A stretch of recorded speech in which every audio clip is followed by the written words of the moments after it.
नमः पार्वती पतये हर हर महादेव।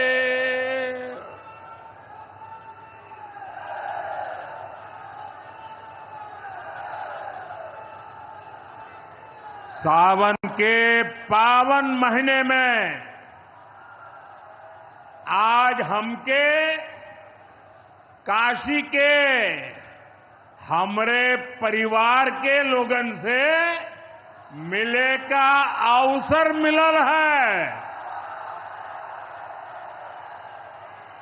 हम काशी के हर परिवारजन के प्रणाम करत है।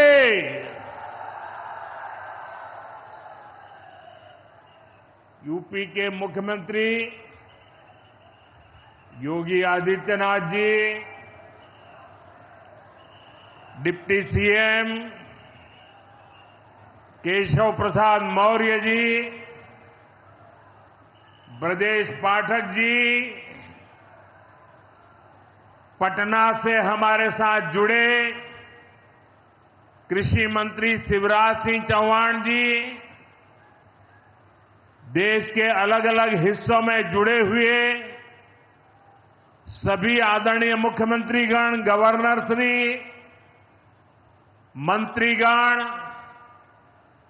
यूपी सरकार के मंत्रीगण, यूपी भाजपा अध्यक्ष भूपेंद्र सिंह चौधरी जी, सभी विधायक एवं जनप्रतिनिधिगण और मेरे प्यारे किसान भाई और बहनों,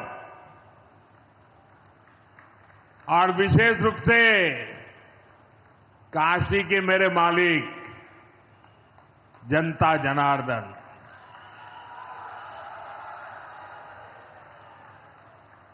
आज हम काशी से देश भर के लाखों किसानों से जुड़े हुए हैं। सावन का महीना हो, काशी जैसा पवित्र स्थान हो और देश के किसानों के साथ जुड़ने का अवसर हो, इससे बड़ा सौभाग्य क्या हो सकता है।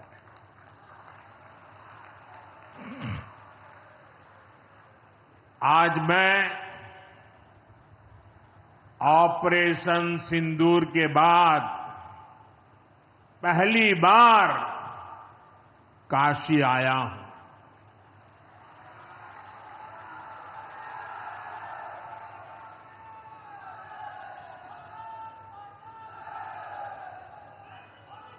जब 22 अप्रैल को पहलगाम में आतंकी हमला हुआ था,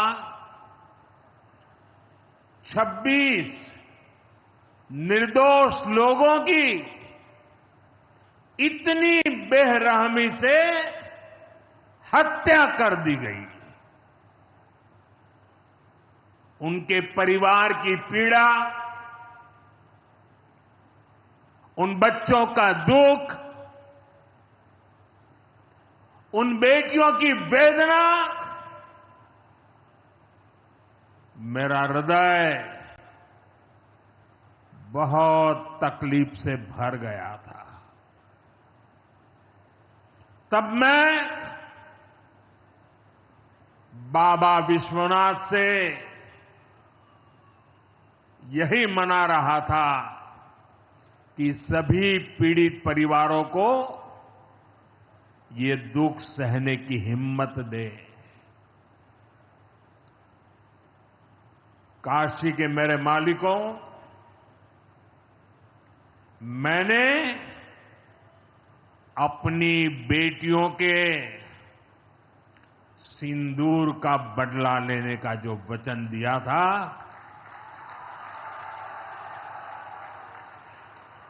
वो भी पूरा हुआ है। ये महादेव के आशीर्वाद से ही संभव हुआ है। मैं ऑपरेशन सिंदूर की सफलता को उनके चरणों में समर्पित करता हूं।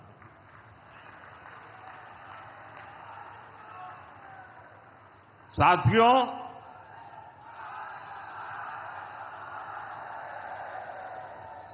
इन दिनों जब काशी में गंगा जल लेकर जाते हुए शिव भक्तों की तस्वीरें जब देखने का अवसर मिल रहा है, दिव्य तस्वीरें, और खासकर सावन के पहले सोमवार को जब हमारे यादव बंधु बाबा का जलाभिषेक करने निकलते थे, गौरी केदारेश्वर से कंधे पर गंगा जल लेकर यादव बंधुओं का समूह, कितना मनोरम दृश्य होता है। डमरू की आवाज, गलियों में कोलाहल, एक अद्भुत भाव विश्व पैदा होता है। मेरी भी बहुत इच्छा थी कि इस सावन के पवित्र महीने में बाबा विश्वनाथ और मार्कंडेय महादेव के दर्शन करूं, लेकिन मेरे वहां जाने से महादेव के भक्तों को असुविधा न हो, उनके दर्शन में बाधा न पड़े, इसलिए मैं आज यहीं से भोलेनाथ और मां गंगा को प्रणाम कर रहा हूं।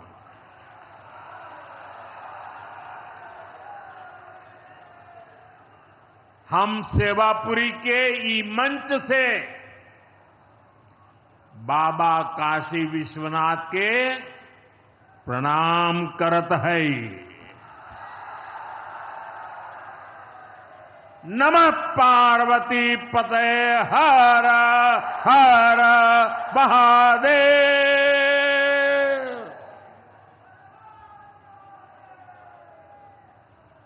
साथियों, कुछ दिनों पहले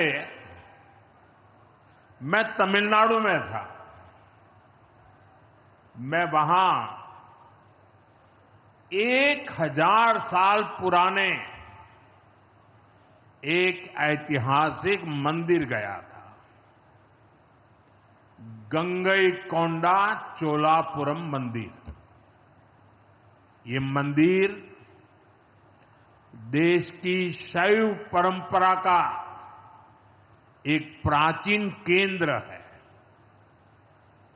ये मंदिर हमारे देश के महान और प्रसिद्ध महान राजा राजेंद्र चोल ने बनवाया था। राजेंद्र चोल ने उत्तर भारत से गंगा जल मंगवाकर उत्तर को दक्षिण से जोड़ा था। 1000 साल पहले अपनी शिव भक्ति और शैव परंपरा के जरिए राजेंद्र चोल ने एक भारत श्रेष्ठ भारत का उद्घोष किया। आज काशी तमिल संगमम जैसे प्रयासों के जरिए हम उसे आगे बढ़ाने का एक नम्र प्रयास कर रहे हैं। और मैं जब अभी गंगईकोंडा चोलापुरम गया तो मेरे लिए बहुत संतोष की बात है कि 1000 साल बाद आपके आशीर्वाद से मैं भी गंगा जल लेकर वहां गया था। मां गंगा के आशीर्वाद से बहुत ही पवित्र माहौल में वहां पूजा संपन्न हुई। गंगा जल से वहां जलाभिषेक करने का सौभाग्य प्राप्त हुआ।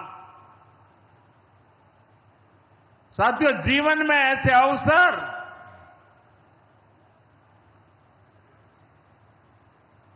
बहुत प्रेरणा देते हैं। देश की एकता की हर बात नई चेतना जगा देती है और तभी तो ऑपरेशन सिंदूर सफल होता है।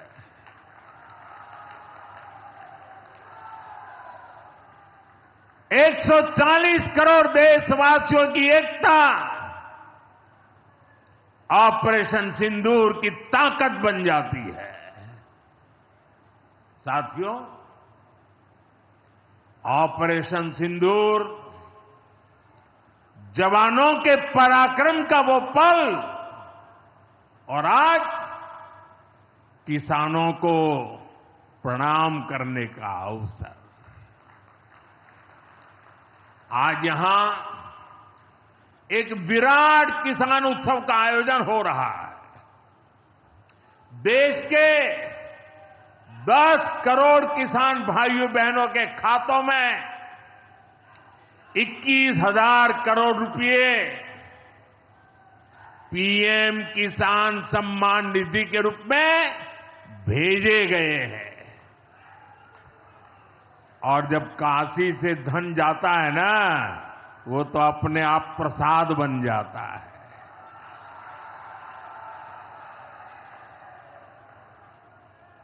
₹21,000 करोड़ रुपया किसानों के खाते में जमा। साथियों, आज यहां भी 2,000 करोड़ रुपए से ज्यादा की विकास परियोजनाओं का लोकार्पण और शिलान्यास भी हुआ है। बाबा के आशीर्वाद से काशी में विकास की अविरल धारा मां गंगा के साथ साथ आगे बढ़ रही है। मैं आप सभी को, देश के किसानों को बहुत बहुत बधाई देता हूं। अभी कुछ ही दिन पहले काशी में सांसद टूरिस्ट गाइड प्रतियोगिता भी आयोजित की गई थी। यानी स्पर्धा के द्वारा स्किल डेवलपमेंट, स्वयं प्रयास से स्किल डेवलपमेंट, उसके अनेक प्रयोग आज काशी की भूमि में हो रहे हैं। आने वाले दिनों में काशी सांसद फोटोग्राफी प्रतियोगिता, सांसद रोजगार मेला समेत कई और आयोजन भी होने वाले हैं। मैं यहां सरकार के सभी मुलाजिमों को, सरकार के सभी अधिकारियों को भी सार्वजनिक रूप से बहुत बहुत बधाई देता हूं, ताकि वे जनभागीदारी से युवा पीढ़ी को जोड़ करके ऐसे अद्भुत कार्यक्रमों की रचना करते हैं और सफलतापूर्वक उसको आगे बढ़ाते हैं। इस काम में जुड़े हुए सभी अधिकारी भी बहुत बहुत बधाई के पात्र हैं। जो ये प्रतियोगिता में हिस्सा ले रहे हैं, उनको भी मेरी बहुत बहुत शुभकामनाएं हैं। साथियों, हमारी सरकार निरंतर किसानों की खुशहाली के लिए काम कर रही है। पहले की सरकारों में किसानों के नाम पर हुई एक घोषणा भी पूरी होना मुश्किल होता था, लेकिन भाजपा सरकार जो कहती है वो करके दिखाती है। आज पीएम किसान सम्मान निधि सरकार के पक्के इरादों का उदाहरण बन चुकी है। भाइयों बहनों, आपको याद होगा 2019 में जब पीएम किसान सम्मान निधि शुरू हुई थी, तब सपा, कांग्रेस जैसे विकास विरोधी लोग, विकास विरोधी दल कैसी कैसी अफवाहें फैला रहे थे, लोगों को गुमराह कर रहे थे, किसानों को उलझन में डालते थे। कोई कहता था मोदी भले योजना लाया, लेकिन 2019 का चुनाव जाएगा, ये सब बंद हो जाएगा। इतना ही नहीं, मोदी ने जो पैसा अभी जमा किया है ना, वो भी वापस निकाल देगा। कैसा झूठ बोलते हैं। और यही देश का दुर्भाग्य है कि निराशा की गर्त में डूबा हुआ विरोधी मानसिकता वाले लोग ऐसी ही झूठी सच्चाई को लेकर के जी रहे हैं। ये सिर्फ किसानों से, देश के लोगों से झूठ बोल सकते हैं। आप मुझे बताइए, क्या इतने वर्षों में कभी एक भी किस्त बंद हुई क्या? पीएम किसान सम्मान निधि बिना ब्रेक के जारी है। आज तक 4.25 लाख करोड़ रुपए, आंकड़ा याद रखना, 4.25 लाख करोड़ रुपए किसानों के खाते में भेजे जा चुके हैं। जरा आप मेरे साथ बोलेंगे कितने? 4.25 लाख करोड़। कितने? कितने? कितने? और ये 4.25 लाख करोड़ इतने रुपये किसके खाते में जमा किए? किसके खाते में जमा किए? मेरे किसान भाई बहनों के खाते में जमा किए। यहां यूपी के भी करीब 2.5 करोड़ किसानों को इसका लाभ मिला है। यूपी में किसानों को इस योजना के 90,000 करोड़ रुपए से ज्यादा भेजे गए हैं। इतना ही नहीं, मेरी काशी के किसानों को भी करीब करीब 900 करोड़ रुपए मिले हैं।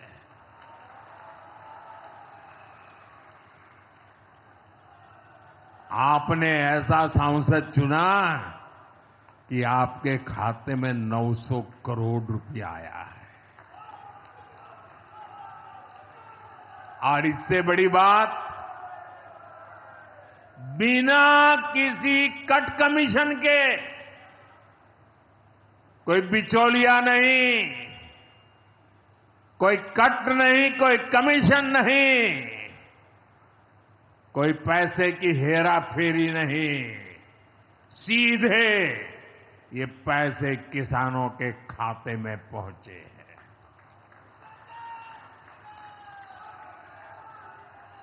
और मोदी ने ये परमानेंट व्यवस्था बना दी है।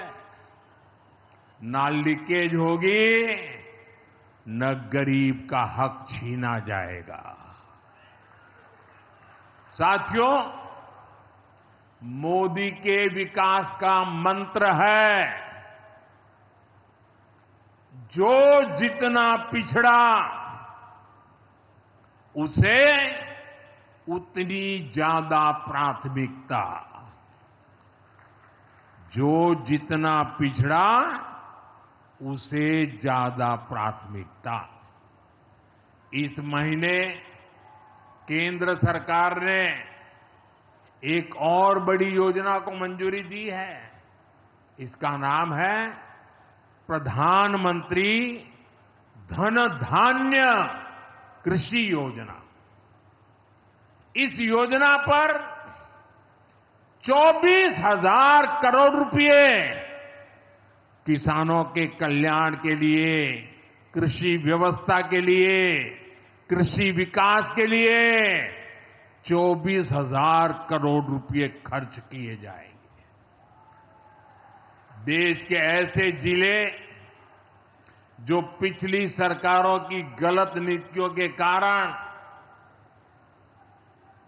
विकास की राह में पिछड़ गए, पिछड़े रह गए, जो कृषि उत्पादन भी कम हो रहा है, जहां किसानों की आमदनी भी कम है, अरे कोई पूछने वाला नहीं था, उन जिलों पर प्रधानमंत्री धन धान्य कृषि योजना का फोकस होगा। इससे यूपी के भी लाखों किसानों को फायदा होगा। साथियों, किसानों के जीवन में बदलाव के लिए, उनकी आय बढ़ाने के लिए, खेती पर होने वाला खर्च कम करने के लिए एनडीए सरकार पूरी शक्ति से काम कर रही है, पूरी ताकत लगा रही है। हम बीज से बाजार तक किसानों के साथ खड़े हैं। खेतों तक पानी पहुंचे, इसके लिए देश में लाखों करोड़ रुपए की सिंचाई योजना चलाई जा रही है। साथियों, किसानों के सामने एक बड़ी चुनौती मौसम की होती रही है। कभी ज्यादा बारिश हो गई, कभी ओला गिर गया, पाला पड़ गया। किसानों को इससे सुरक्षा देने के लिए पीएम फसल बीमा योजना शुरू हुई। इस योजना के तहत, यह आंकड़ा भी याद रखिए, इस बीमा योजना के तहत अब तक 2.25 लाख करोड़ रुपए, 2.25 लाख करोड़ रुपए से ज्यादा का क्लेम किसानों को दिया जा चुका है। बीमा के माध्यम से 2.25 लाख करोड़ रुपया। कितना बताएंगे? कितना? 2.25 लाख करोड़ रुपया। साथियों, हमारी सरकार यह भी सुनिश्चित कर रही है कि आपको आपकी फसल की सही कीमत मिले। इसके लिए फसलों की एमएसपी में रिकॉर्ड वृद्धि हुई है। धान और गेहूं जैसी प्रमुख फसलों की एमएसपी भी बढ़ाई गई है। आपकी उपज सुरक्षित रहे, इसलिए सरकार देश में हजारों नए गोदाम भी बनवा रही है। भाइयों बहनों, हमारा जोर कृषि अर्थव्यवस्था में महिलाओं की भागीदारी बढ़ाने पर भी है। हम लखपति दीदी अभियान चला रहे हैं। हमारा लक्ष्य देश में 3 करोड़ लखपति दीदी बनाने का है। 3 करोड़ लखपति दीदी। ये सपा वाले तो ये आंकड़ा सुनकर के ही साइकिल लेके भाग जाएंगे। अब तक 1.5 करोड़ से ज्यादा लखपति दीदी भी बन चुकी है। 3 करोड़ का लक्ष्य में से आधा काम पूरा कर लिया। 1.5 करोड़ गांव में काम करने वाली गरीब परिवार की, किसान परिवार की हमारी बहनें, 1.5 करोड़ बहनें लखपति दीदी बन जाए, ये बहुत बड़ा काम हो रहा है। सरकार के ड्रोन दीदी अभियान ने भी लाखों बहनों की आय बढ़ाई है। साथियों, हमारी सरकार कृषि से जुड़ी आधुनिक रिसर्च को खेतों तक पहुंचाने में भी जुटी है। इसके लिए मई और जून के महीने में खास तौर पर विकसित कृषि संकल्प अभियान चलाया गया। लैब से लैंड के मंत्र के साथ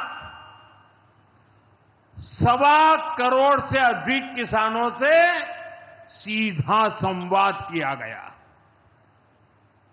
हमारे देश में माना गया है और यह व्यवस्था भी है कि कृषि ये राज्य का विषय है और सही भी है, लेकिन उसके बावजूद भी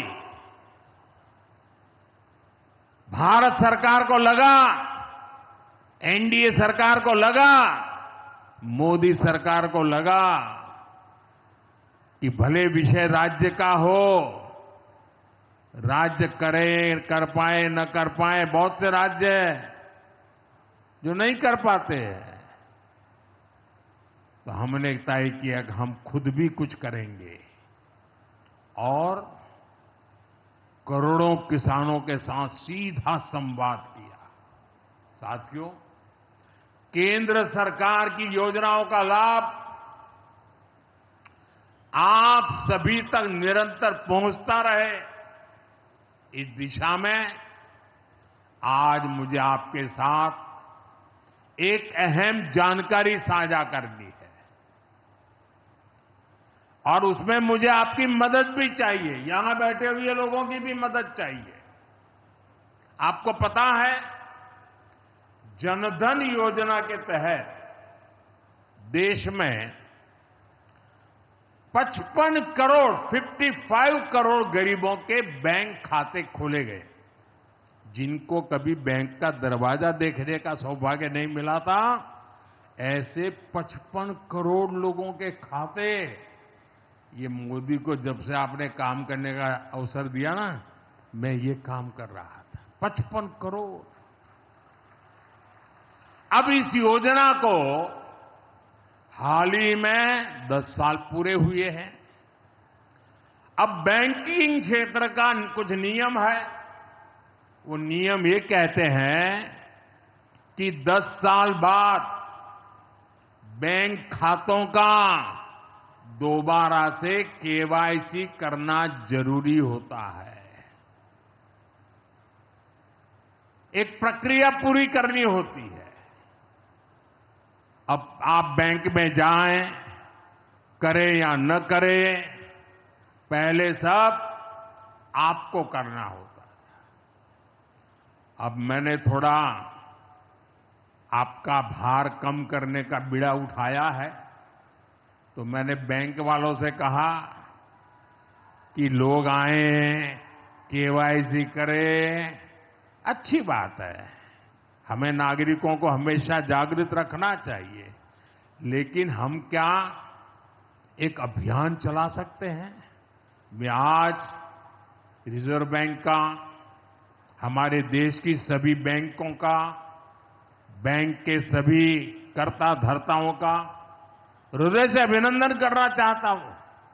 आज उन्होंने एक ऐसा काम उठाया है जो हमें गर्व से भर देता है। बैंक के लोग इस 10 करोड़ लोगों को, अरे 10 साल के बाद ये 55 करोड़ लोग अपना फिर से रिव्यू करें, इसलिए केवाईसी जो करना है, इस काम को पूरा करने के लिए 1 जुलाई से देश भर में बहुत बड़ा अभियान चल रहा है। हमारे बैंक स्वयं हर ग्राम पंचायत तक पहुंच रहे हैं, वहां पर जाकर के मेला लगाते हैं। अब तक ऐसी करीब 1 लाख ग्राम पंचायत में बैंक अपने कैंप, अपना मेला लगा चुके हैं। लाखों लोगों ने दोबारा अपना केवाईसी भी करा लिया है और ये अभियान आगे भी चलने वाला है। मैं ऐसे हर साथी जिसका जनधन खाता है उससे आग्रह करूंगा कि वो फिर से अपना केवाईसी जरूर करा ले। साथियों, ग्राम पंचायतों में बैंक जो स्पेशल कैंप लगा रहे हैं, अभी भी लाखों पंचायतों का काम जारी है। मैं समझता हूं कि इन कैंप का फायदा उठाना चाहिए और उसके कई फायदे हैं। एक और फायदा भी है, इन कैंपों में प्रधानमंत्री सुरक्षा बीमा योजना, प्रधानमंत्री जीवन ज्योति बीमा योजना, अटल पेंशन योजना, ऐसी अनेक योजनाओं का रजिस्ट्रेशन भी हो रहा है। और ये बीमा तो ऐसा है कि एक चाय के खर्चे से भी कम खर्चा लग जाता है। ये योजनाएं आपकी बहुत मदद करती है। इसलिए बैंकों ने जो जितना बड़ा अभियान चलाया है, आप इसका बहुत फायदा लीजिए। पूरे देश के लोगों से मैं कहता हूं, आप इन कैंपों में जरूर जाइए। अब अगर आप अब तक इन योजनाओं से नहीं जुड़े हैं तो उनके लिए रजिस्ट्रेशन करवाइए और अपने जनधन खाते का केवाईसी भी कराइए। मैं भाजपा के और एनडीए के सभी प्रतिनिधियों से कहूंगा कि वो ज्यादा से ज्यादा लोगों को इस अभियान के प्रति जागरूक करें। बैंकों से बात करें, कब कैंप कहां लगने वाला है, वो क्या मदद हम कर सकते हैं। हम सामने से होकर बैंकों के इतने बड़े काम में हाथ बटाएं, उनको मदद करें और ज्यादा से ज्यादा लोगों को, जहां भी कैंप लगता है उस इलाके के लोगों को इस अभियान से जोड़े। साथियों, आज महादेव की नगरी में विकास और जन कल्याण के इतने काम हुए। शिव का अर्थ ही होता है, शिव का मतलब ही है कल्याण। लेकिन शिव का एक रूप और भी है। शिव का एक रूप तो कल्याण है, शिव का दूसरा रूप है रुद्र रूप। सामने जब आतंक और अन्याय होता है तब हमारे महादेव रुद्र रूप धारण करते हैं। ऑपरेशन सिंदूर के दौरान दुनिया ने भारत का यही रूप देखा है। भारत पर जो वार करेगा वो पाताल में भी नहीं बचेगा।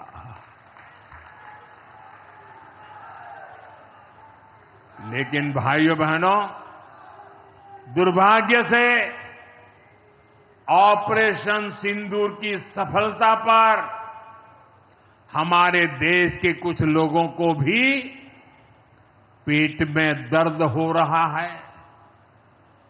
ये कांग्रेस पार्टी और उनके चेले चपाटे, उनके दोस्त इस बात को पचा नहीं पा रहे कि भारत ने पाकिस्तान के आतंकी ठिकानों को तबाह कर दिया। मैं मेरे काशी के मालिकों से पूछना चाहता हूं, भारत की ताकत से आपको गर्व होता है कि नहीं होता है?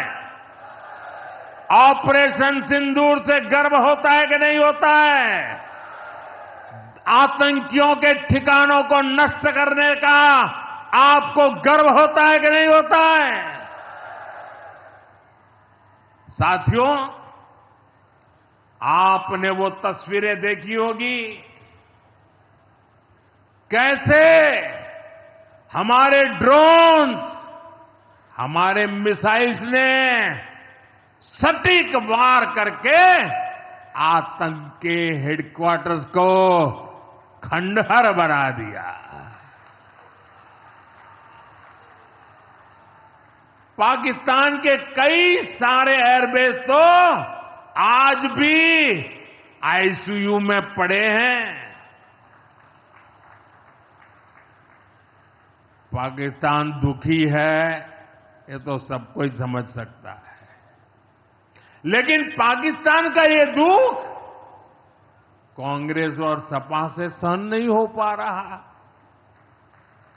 उधर आतंक का आकार होता है, इधर कांग्रेस सपा वाले आतंकियों की हालत को देखकर रोते हैं। साथियों, कांग्रेस हमारी सेनाओं के पराक्रम का लगातार अपमान कर रही है। कांग्रेस ने ऑपरेशन सिंदूर को तमाशा कहा है। आप मुझे बताइए, सिंदूर कभी भी तमाशा हो सकता है क्या? हो सकता है क्या? क्या सिंदूर को तमाशा कोई कह सकता है क्या? हमारी सेना का पराक्रम और बहनों के सिंदूर का बदला तमाशा कहने की ये हिम्मत, ये निर्लज्जता, भाइयों बहनों, वोट बैंक और तुष्टीकरण की इस राजनीति में ये समाजवादी पार्टी भी पीछे नहीं है। ये सपा के नेता संसद में कह रहे थे, पहलगाम के आतंकवादियों को अभी क्यों मारा? अब बताइए, क्या उनको पूछ फोन करूं क्या? सपा वालों को मारूं क्या ना मारूं?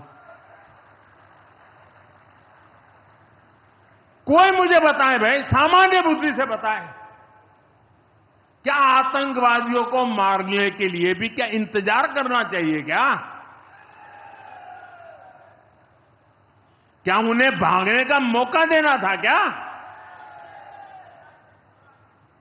ये वही लोग हैं जो यूपी में जब सत्ता में थे तब आतंकवादियों को क्लीन चिट देते थे, बम धमाके करने वाले आतंकियों से मुकदमे वापस लेते थे। अब उन्हें आतंकवादियों के मारे जाने पर परेशानी हो रही है। इन्हें ऑपरेशन सिंदूर के नाम पर परेशानी हो रही है। मैं इन लोगों को काशी की धरती से कहना चाहता हूं, ये नया भारत है।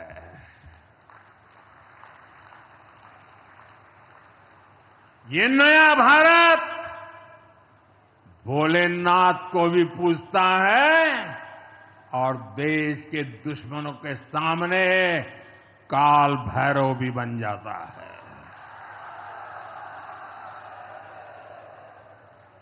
साथियों, ऑपरेशन सिंदूर के दौरान भारत के स्वदेशी हथियारों की ताकत पूरी दुनिया ने देखी है। हमारे एयर डिफेंस सिस्टम, हमारी स्वदेशी मिसाइलें, स्वदेशी ड्रोन्स, इन्होंने आत्मनिर्भर भारत की ताकत को साबित किया है। खासकर हमारी ब्रह्मोस मिसाइलें, इनकी दहशत भारत के हर दुश्मन के भीतर भर गई है। पाकिस्तान में कहीं यूं ही ब्रह्मोस आवाज आ जाए ना तो नींद नहीं आती। मेरे प्यारे भाई बहनों, मैं यूपी का सांसद हूं।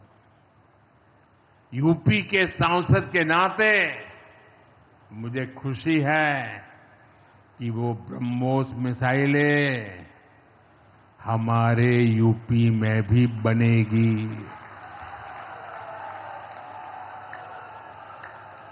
लखनऊ में ब्रह्मोस मिसाइल की मैन्युफैक्चरिंग शुरू हो रही है। यूपी डिफेंस कॉरिडोर में भी कई बड़ी डिफेंस कंपनियां अपने प्लांट लगा रही है। आने वाले समय में यूपी में बने हथियार, हिंदुस्तान के हर भाग में बने हथियार भारतीय सेनाओं की ताकत बनेंगे। मुझे साथियों बताइए, जब ये आत्मनिर्भर सैन्य शक्ति की बात सुनते हैं, आपको गर्व होता है कि नहीं होता है? जरा पूरी ताकत से हाथ ऊपर करके बताइए, आपको गर्व होता है कि नहीं होता है? गर्व होता है कि नहीं होता है? बोले हर हर महादेव। अगर पाकिस्तान ने फिर कोई पाप किया तो यूपी में बनी मिसाइलें आतंकियों को तबाह कर देगी। साथियों, आज यूपी इतनी तेज गति से औद्योगिक विकास कर रहा है। देश और दुनिया की बड़ी बड़ी कंपनियां यहां निवेश कर रही हैं। इसके पीछे भाजपा सरकार की विकासपरक नीतियों की बड़ी भूमिका है। सपा के समय में यूपी में अपराधी बेखौफ थे और निवेशक यहां आने से भी डरते थे, लेकिन भाजपा की सरकार में अपराधी में खौफ है और निवेशक यूपी के भविष्य में भरोसा देख रहे हैं। मैं विकास की इस रफ्तार के लिए यूपी सरकार को बधाई देता हूं। साथियों, मुझे संतोष है कि काशी में विकास का महायज्ञ लगातार जारी है। आज शुरू हुए रेल ओवरब्रिज, जल जीवन मिशन से जुड़े प्रोजेक्ट, काशी के स्कूलों का नवनिर्माण कार्य, होम्योपैथिक कॉलेज का निर्माण, मुंशी प्रेमचंद की विरासत को सहेजना, ये सारे काम भव्य काशी, दिव्य काशी, समृद्ध काशी और मेरी काशी के निर्माण को गति देंगे। यहां सेवापुरी में आना भी सौभाग्य से ही होता है। ये मां कालका देवी की ड्योढ़ी है। मैं यहां से मां कालका के चरणों में वंदन करता हूं। मुझे खुशी है कि मां कालका धाम का हमारी सरकार ने सुंदरीकरण कर उसे और भव्य बना दिया है। मंदिर तक आना जाना भी आसान हो गया है। सेवापुरी का इतिहास क्रांति का इतिहास रहा है। स्वतंत्रता संग्राम में यहां के अनेकों लोगों ने भागीदारी की थी। यही वो सेवापुरी है जहां महात्मा गांधी की कल्पना साकार हुई। यहां घर घर महिला पुरुष के हाथों में चरखा हुआ करता था। और सहयोग देखिए, अब चांदपुर से भदोई रोड जैसे प्रोजेक्ट से काशी के बुनकरों के साथ भदोही के बुनकर भी जुड़ रहे हैं। इसका लाभ बनारसी सिल्क के बुनकरों को भी होगा और भदोही के कारीगरों को भी होगा। साथियों, काशी बौद्धिक जनों की नगरी है। आज जब हम आर्थिक प्रगति की बात कर रहे हैं तो मैं आपका ध्यान वैश्विक हालातों पर भी ले जाना चाहता हूं। आज दुनिया की अर्थव्यवस्था कई आशंकाओं से गुजर रही है। अस्थिरता का माहौल है। ऐसे में दुनिया के देश अपने अपने हितों पर फोकस कर रहे हैं। अपने अपने देश के हितों पर ध्यान केंद्रित कर रहे हैं। भारत भी दुनिया की तीसरी सबसे बड़ी अर्थव्यवस्था बनने जा रहा है। इसलिए भारत को भी अपने आर्थिक हितों को लेकर सजग रहना ही है। हमारे किसान, हमारे लघु उद्योग, हमारे नौजवानों के रोजगार, इनका हित हमारे लिए सर्वोपरि है। सरकार इस दिशा में हर प्रयास कर रही है, लेकिन देश के नागरिक के रूप में भी हमारे कुछ दायित्व है। और ये बात सिर्फ मोदी नहीं, हिंदुस्तान के हर व्यक्ति ने दिन में हर पल बोलते रहना चाहिए, दूसरे को कहते रहना चाहिए। जो देश का भला चाहते हैं, जो देश को तीसरे नंबर की इकोनॉमी बनाना चाहते हैं, ऐसा कोई भी राजनीतिक दल हो, कोई भी राजनेता हो, उसने अपने संकोच को छोड़ करके देश हित में हर पल, हर बार, हर जगह देशवासियों के अंदर एक भाव जगाना होगा। और वो है, हम स्वदेशी का संकल्प लें। अब हम कौन सी चीजों को खरीदेंगे, कौन से तराजू से तोलेंगे? मेरे भाइयों बहनों, मेरे देशवासियों, अब हम कुछ भी खरीदें तो एक ही तराजू होना चाहिए। हम उन चीजों को खरीदेंगे जिसे बनाने में किसी न किसी भारतीय का पसीना बहा है। और जो चीज भारत के लोगों द्वारा बनी है, भारत के लोगों के कौशल्य से बनी है, भारत के लोगों के पसीने से बनी है, हमारे लिए वह स्वदेशी है। हमें vocal for local, vocal for local मंत्र को अपनाना होगा। हम संकल्प लें कि हम मेक इन इंडिया प्रोडक्ट्स को ही बढ़ावा देंगे। हमारे घर में जो कुछ भी नया सामान आएगा, मैं नए सामान की बात कर रहा हूं, हमारे घर में जो भी नया सामान आएगा वो स्वदेशी ही होगा। ये जिम्मेदारी हर देशवासी को लेनी होगी। और मैं आज मेरे व्यापार जगत के भाई बहनों से विशेष आग्रह करना चाहता हूं। मैं मेरे दुकानदार भाई बहनों से आग्रह करना चाहता हूं, जब दुनिया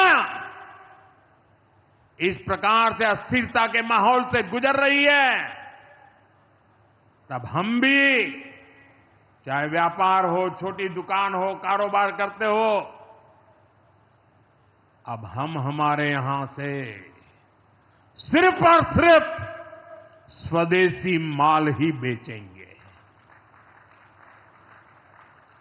साथियों, ये स्वदेशी माल बेचने का संकल्प भी देश की सच्ची सेवा होगा। आने वाले महीने त्योहारों के महीने हैं, दिवाली आएगी, बाद में शादियों के समय आएगा। हर पल अब स्वदेशी ही खरीदेंगे। मैंने जब देशवासियों को कहा था मेड इन इंडिया, अब विदेशों में जाकर के शादियां कर करके देश का धन मत लुटाओ। और मुझे खुशी है, कई नौजवान मुझे चिट्ठी लिखते थे कि हमारा परिवार तो विदेश में शादी करना तय किया था, लेकिन आपकी बात सुन करके अब हमने वहां का सारा कैंसिल कर दिया, थोड़ा खर्चा भी हो गया, लेकिन अब हम भारत में ही शादी करेंगे। हमारे यहां भी बहुत अच्छे स्थान है जहां शादी ब्याह हो सकता है। हर बात में स्वदेशी का भाव आने वाले दिनों में हमारा भविष्य तय करने वाला है दोस्तों। और ये महात्मा गांधी को भी बड़ी श्रद्धांजलि होगी। साथियों, सबके प्रयास से ही विकसित भारत का सपना पूरा होगा। एक बार फिर आपको आज के विकास कार्यों की बहुत बहुत बधाई देता हूं। और भविष्य में वोकल फॉर लोकल, खरीदेंगे तो स्वदेशी खरीदेंगे, घर सजाएंगे तो स्वदेशी से सजाएंगे, जिंदगी बढ़ाएंगे तो स्वदेशी से बढ़ाएंगे। इस मंत्र को लेकर के चल पड़े। बहुत बहुत धन्यवाद। मेरे साथ बोले हर हर महादेव।